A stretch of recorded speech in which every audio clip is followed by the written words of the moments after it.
There's not too many people that can hold an audience for 2 hours just by themselves. It was like a revival meeting. She just was letter perfect that night. I mean, she just could do no wrong. The Carnegie Hall concert remains one of the great human and artistic triumphs in theater history. Judy continued to dominate the concert stage for the rest of her life. I have a tremendous desire to please. That's why I never cheat on a performance or coast through. My emotions are involved. Stormy weather,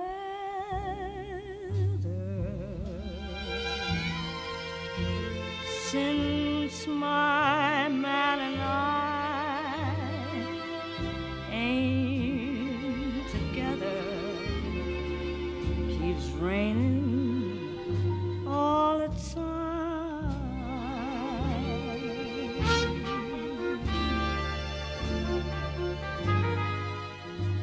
Life is bare,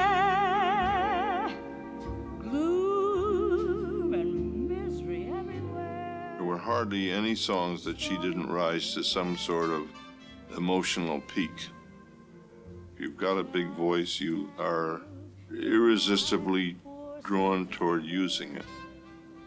I encouraged her to try to approach things a little more gingerly. It's like when a wrestler holds a mouse in his hand and doesn't hurt the mouse. It's the unexpected that makes it so great. Can't go.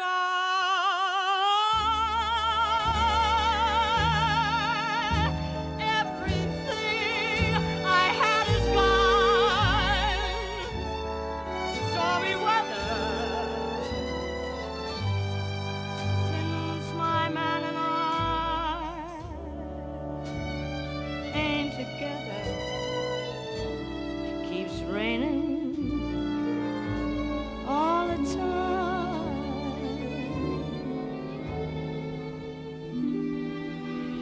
Keeps raining all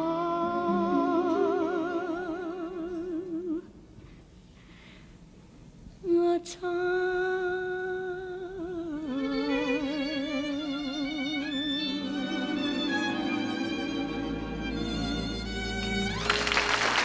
The vulnerability apparent in every performance would sometimes implode. There were canceled shows, and nights when Judy literally had to be pushed on stage. I never met anybody in show business that feared and dreaded going on stage. 5, 10, 15 minutes before showtime, she was a wreck in the wings. I never started the overture until I could see her in the wings. She always stood stage left.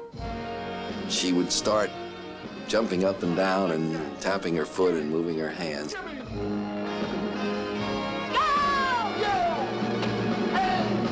Go, go, go. This is the way she got herself ready to perform. Every time she sang, I'd have goosebumps, you know, the whole concert. I mean, it just was so thrilling. Her timing was such that she could pop from back of the curtain onto the stage, and it was like a jolt, like a starting pistol.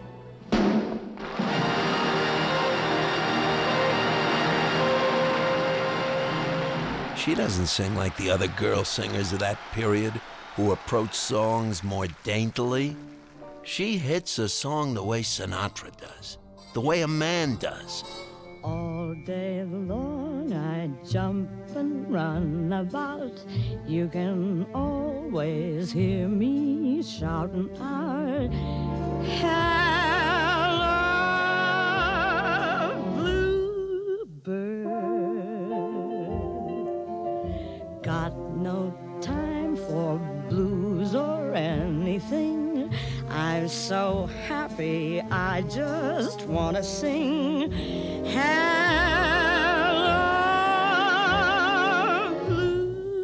bluebird. She was so at ease on the stage that if a note cracked or something happened, you know, she'd turn it into a triumph. To watch her on the stage was magic, just magic. I think Judy sometimes forgot the lyrics on purpose. She'd forget them and then make fun of herself for forgetting them, or go for a high note and crack and then hit it. Kind of like trapeze artists, you know, teasing the audience.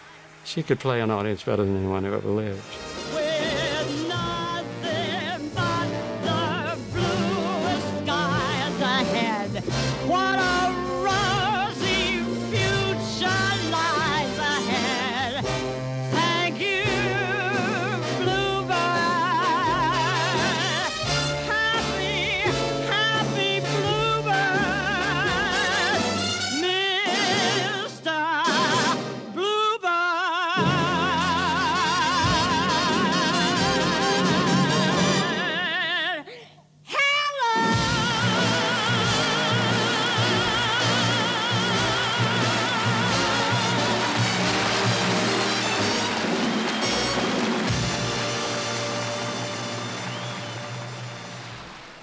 The resurgent Garland had hit a new peak, though her offstage life remained complicated by a history of trusting the wrong men with her business affairs.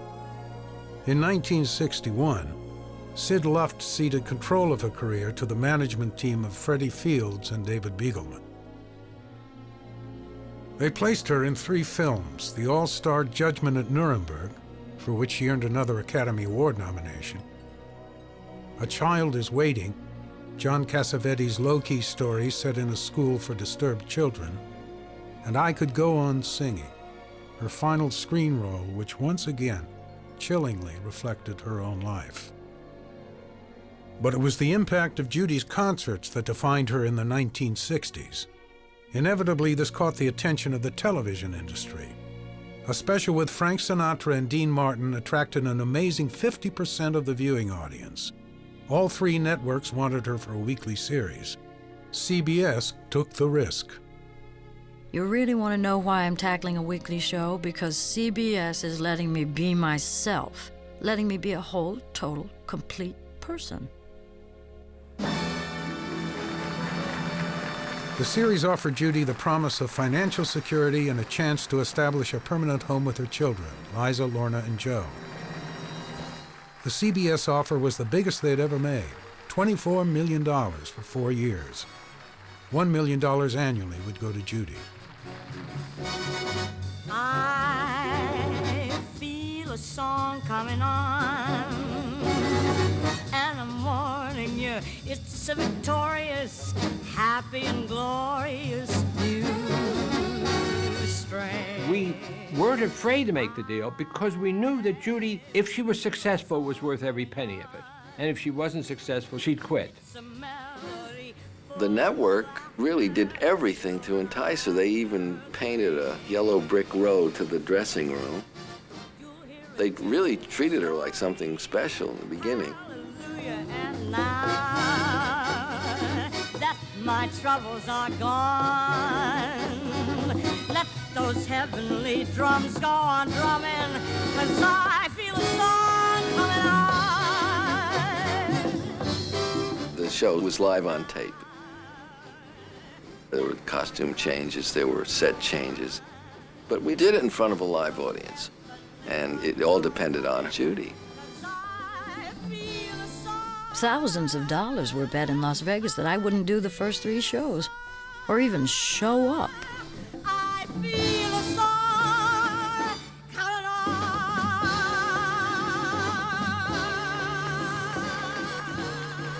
When taping began, Judy was in fine form and took obvious delight in working with an extraordinary array of guests. I love the East, I love the West, and North the South.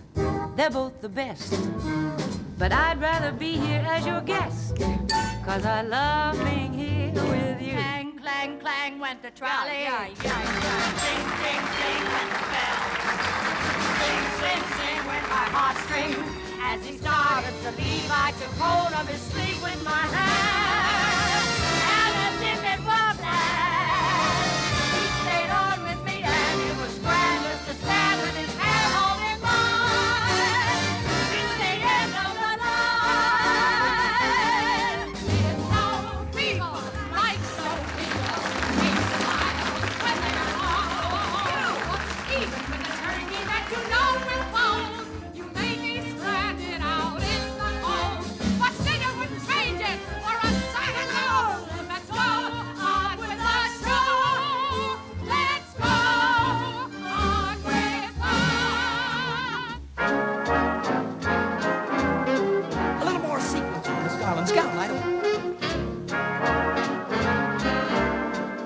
dark. I don't want to dancing in the dark.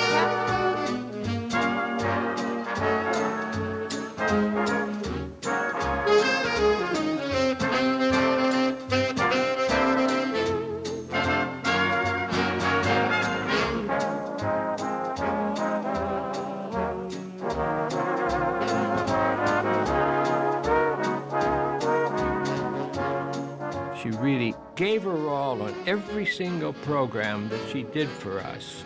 And there were times where I thought she was happier than she ever had been in her life. Forget your trouble, happy day. Come on, get happy. I hear again the skies. All your cares above are clear again. Shout hallelujah. So let's sing a song. Come on, get happy. Cheer again. Get ready. Happy days are here again. Her performances were brilliant, but the ratings fell far short of expectations. The only time period we have for her was 9 o'clock Sunday night against the #1 hit Bonanza. But having Judy Garland Sunday night was sort of an event, and we thought it might work better than anything else we had, particularly since we had failed 4 times with 4 different shows before that there. Jim Aubrey, who was president of the television network at the time, had an acute dislike for Judy. His complaints varied on a daily basis, and she'd be so upset you didn't know what to do.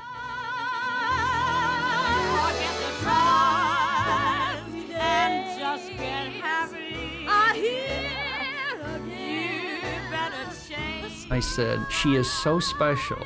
Can't they do 4 brilliant shows a year? Judy can't go on television every week. She's just not cut out for that. I mean, you don't try to take a thoroughbred and race them every day. You can't do that. You'll destroy her.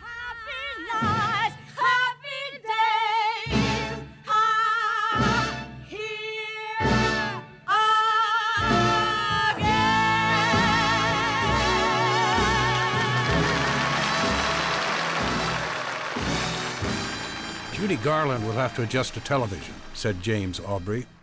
Television is certainly not going to adjust to Judy Garland.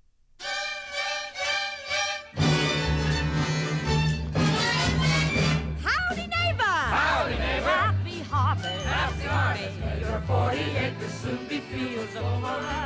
CBS brought in a new production team as they struggled to find a successful format. They felt Judy touched her guests too much, came across as too glamorous, and needed to be brought down a peg. Now, when CBS asked me if I wanted to do the Garland show, I said, Are you kidding? Forget it, she'll never show up. Judy, you used to be so fat. Be my guest. Judy was caught in the crossfire of low ratings and interference on all sides. And what we really ended up doing was sapping Judy's glamour and excitement as a performer because she had to reduce herself to the forms that we demanded. There was all kinds of directives coming down from CBS that were just insane, and there was nobody that was protecting her. No matter what CBS asked of her, Judy persevered. I've been working my head off. Somebody has to feed my children, and that's me. And it's my pleasure, because in return, they give me laughter, love, and comfort. The truth is, I need them as much as they need me. I can't give you anything but love, baby. She just loved those children. She just wanted them with her. That's when she came alive. Dressing room filled with the kids, you know. She loved those children, my goodness. And they adored her. I can't give you anything everything. Her frustrations escalated, but Judy soldiered on. CBS brought in a third production team. Just in time, I found you. Just in time, before you came, my time was running low. I got very nervous about what they were doing with her, and they were having her do too many little bitsy pieces that were not really Judy. I hated it, and so I thought, better than anybody in the whole world, she sings. So I added more men to the band, put the band on stage, and said, it's going to be Judy singing concerts from now on. Now you're here, and now I know just where I'm going. She was happy as could be, just because she was doing what she should have been doing from the beginning, singing. You changed my lonely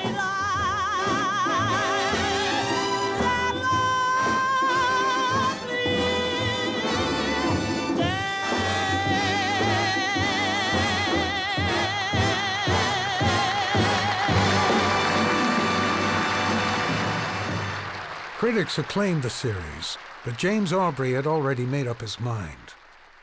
In January 1964, CBS announced that the Judy Garland Show would not be renewed. The March 29th broadcast would be the last. Here's to us, my darling, my dear. Here's to us tonight.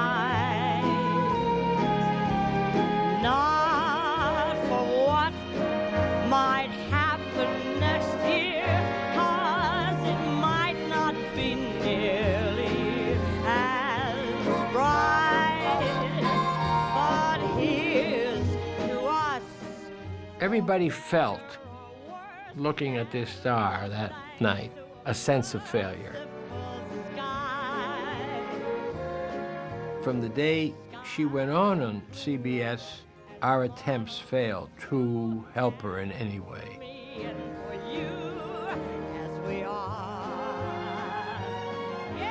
She would say to me, Mike, why did you cancel me? Why? I loved it so. I felt I could do it. I didn't let you down. I just listened to her because I felt we had let her down, I had let her down. And here's to us for letting me do what I'll do to the end of my day. The cancellation of Judy was a cancellation of a person, not a company. And it was an awful blow to take at her stage in life. Here's to us forever.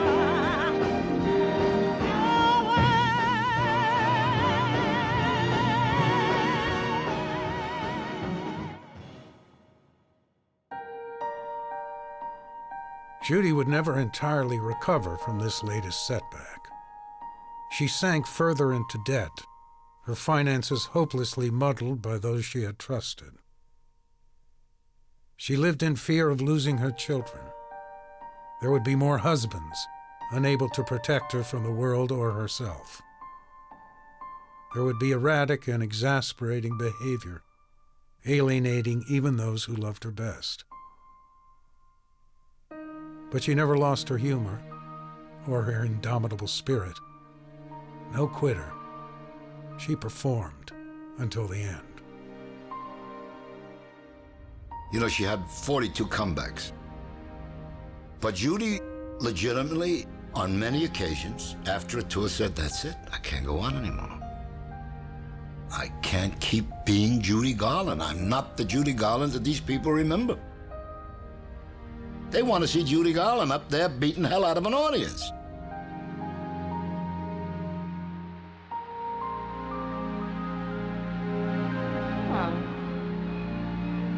Come on, sing along. And all dreams that you dare to dream really do come true. Now sing it. Why? Good. Behind me. I've never seen audiences react to anyone the way they did to her. This creature who has been dealt such a bad hand, and here she is trying to please, has tried to entertain.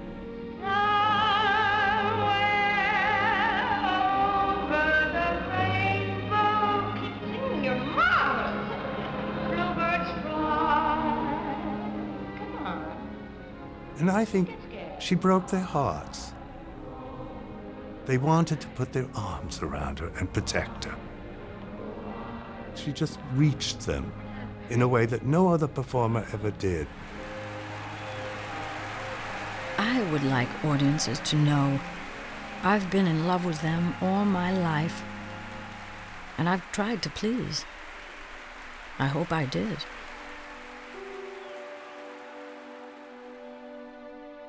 At the age of 47, Judy Garland died of the pills that by now she needed to live. Some obituaries dwelt on the circumstances of her death and the episodes of torment that provided so many sensational headlines. Her millions of admirers remembered another Judy Garland, one who could break hearts or mend them with a song. One writer commented, "It was not the loss of innocence that counted. It was the innocence itself." And it is that Judy Garland who will not be forgotten. What Judy had, a je ne sais quoi that you can't copy. It's what separates real talent from just ordinary talent. Judy had all kinds of emotions, some of which we can identify, some we can't. Some of which we know about, some we don't. In the final analysis, I don't think there's anybody that walks the face of the earth who can tell you what Judy had in her way, or Heifetz or Horowitz. They hit the same keys. They sing the same notes. The melody's the same, except it's different. Through the years, I'll take my place beside you, smiling through the years. You're not going to close the book on Judy Garland. Oh, no. I don't think anybody's going to close the book on her. I'll keep my place beside you, smiling through your tears. I'll be there no matter when or where. Remember what is mine, I'll always share. Through the night, I'll be a star to guide you, shining bright, though clouds may come and hide you. Through the years, till love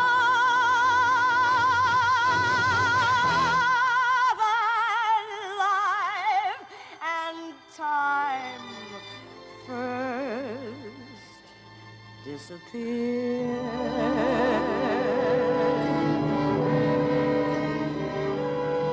I'll come to you, smiling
the bestest pal you ever had.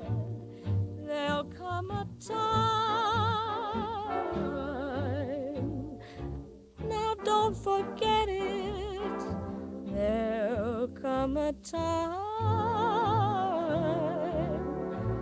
when you'll regret it. Baby, think what you're doing. I'm gonna haunt you so, I'm gonna taunt you so, it's gonna drive you to ruin. After you've gone away.